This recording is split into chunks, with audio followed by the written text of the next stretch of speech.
अप्रैल 2026 एक ऐसा मंथ है जिसमें बहुत सारे साइकिल्स ख़त्म होके बहुत सारे न्यू साइकिल्स शुरू हो रहे हैं। इससे पहले कि आप मेरी बाकी की वीडियो देखें, आप जाइए जाके अपना चार्ट निकालिए और ढूंढिए कि एरीज आपके चार्ट के अंदर कहाँ मौजूद है। हम आपके चार्ट में 12 हाउसेज होते हैं और हर हाउस एक कॉन्स्टलेशन में होता है। कॉन्स्टलेशन मतलब Capricorn, Aquarius, spices and all those things. तो हर इंसान के चार्ट में ये 12 के 12 साइंस होते हैं, कोई ना किसी न किसी हाउस में। सबसे पहले आप जाइए और जाके चेक कीजिए कि आपके चार्ट के अंदर एरीज़ का हाउस कौन सा है। एरीज़ से पहले वाला हाउस आपका पाइसेस होगा और ये दोनों हाउसेस आपके लिए जानना बहुत ज़रूरी है कि इन दोनों हाउसेस मतलब ये कौन से हाउस हैं जिसके अंदर एरीज़ और आपका पाइसेस है। और फिर उसके बाद ये वीडियो आगे देखिएगा। कहानी शुरू हुई थी 2011 में जब नेपच्यून पाइसेस में आया था। नेपच्यून जहाँ भी जाता है वो वहाँ पे इल्यूजन्स एंड डिल्यूजन्स और फैंटेसीज़ को क्रिएट करता है और फिर उसको डिज़ॉल्व भी वही करता है, ठीक है? तो जहाँ पे भी आपका पाइसेस हाउस पड़ता है आप वहाँ जाइए और देखिए। लेट्स से अगर आपका फर्स्ट हाउस है तो आपकी आइडेंटिटी में बहुत सारे इल्यूजन्स आए होंगे। आपको लगा होगा कि शायद मैं ये हूँ, शायद मैं वो हूँ, और स्लोली अब तक 2026 तक आपके बहुत सारे इल्यूजन्स हैं जो डिज़ॉल्व हुए होंगे। एट हाउस जो होता है वो शेयर्ड रिसोर्सेज का होता है, शेयर्ड पार्टनरशिप का होता है, डीप इंटीमेसी का होता है। तो आपको उसमें भी हो सकता है कि आपको अपने वन ऑन वन रिलेशनशिप्स में कुछ लगा हो कि ये अमेजिंग हो जाएगा और आपने किसी के साथ रहने का फैसला किया, लेकिन वो it did not turn out that way. आपके इल्यूजन्स जो हैं वो वहाँ पे टूटे, ठीक है? फिर उसके बाद 2023 में सैटर्न भी पाइसेस के अंदर आया। उस वक़्त भी नेपच्यून पाइसेस में ही था और सैटर्न जहाँ भी जाता है वो वहाँ पे रिस्ट्रिक्शंस क्रिएट करता है। फिर स्लोली ये दोनों प्लैनेट्स वहाँ से निकलने लगे। 2025 में ये प्लैनेट्स ने काफ़ी आए थे, फिर वापस रेट्रोग्रेड होके वापस से पाइसेस में चले गए, मतलब एरीज़ में आगे गए और फिर पीछे वापस चले गए पाइसेस में।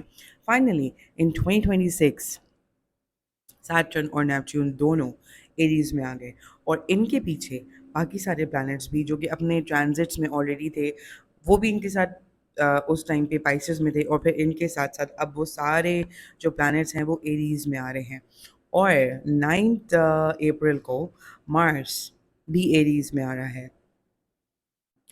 उसके फ़ौरन बाद 14th को मर्करी भी एरीज़ में आ रहा है और 17 को हमारे पास एक न्यू मून है जो कि अगेन एरीज़ के साइन में हो रहा है।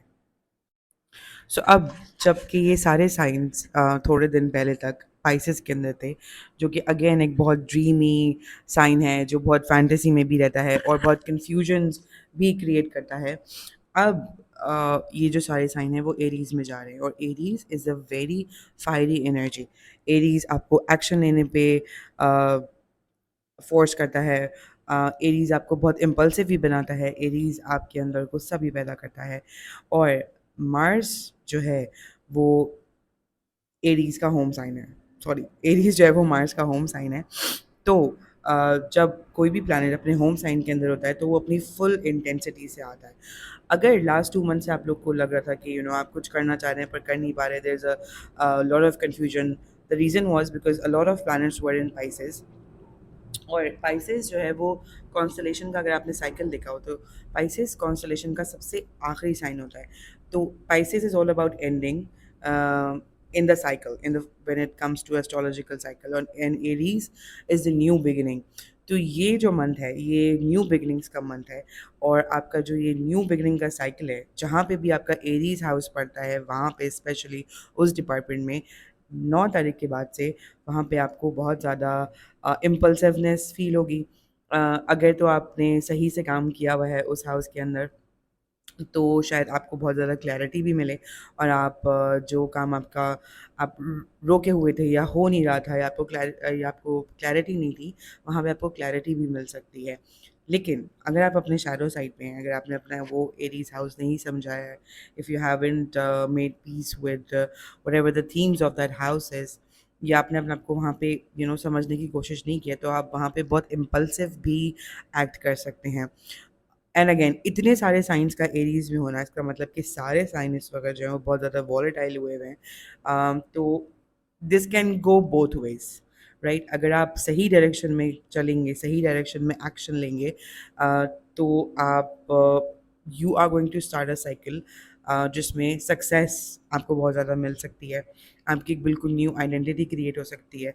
लेकिन अगर आपकी जो इम्पल्सिवनेस है वो आपकी अनप्रोसेस्ड इमोशंस या अनप्रोसेस्ड ट्रॉमा से आ रही होगी, तो it can cause a lot of chaos in your life too. आप बहुत हो सकता है कि आप लोगों से लड़े झगड़े भी, आप कोई ऐसी बात कह दें जिससे लोग नाराज़ हो जाएं, because Mars and Aries both are very impulsive, और उनके जो एक्शंस हैं वो बेसिकली आपके इमोशन से आ रहे होते हैं। When ever something is in Aries it can not hold back.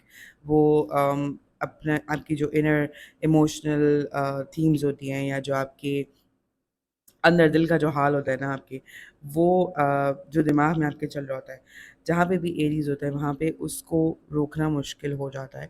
And with so much happening in the sign of Aries in the house wherever Aries is in your chart. Yeah, again, things can go both ways. Either आप again अगर आपने अपने ऊपर काम किया हुआ है तो आप बहुत एक न्यू डायरेक्शन में सक्सेस की तरफ निकल सकते हैं, और अगर आपने उस डिपार्टमेंट में अपने ऊपर काम नहीं किया हुआ तो आप कुछ ऐसा इम्पल्सिव भी कर सकते हैं जो आपके लिए बहुत नुकसानदेह भी साबित हो सकता है। So, if you want to know more about your Aries house and what kind of things you should expect from this month, या आपको क्या actions लेने चाहिए या क्या actions नहीं लेने चाहिए, you can always book a personal reading with me, DM me, and we will take it from there. Thank you.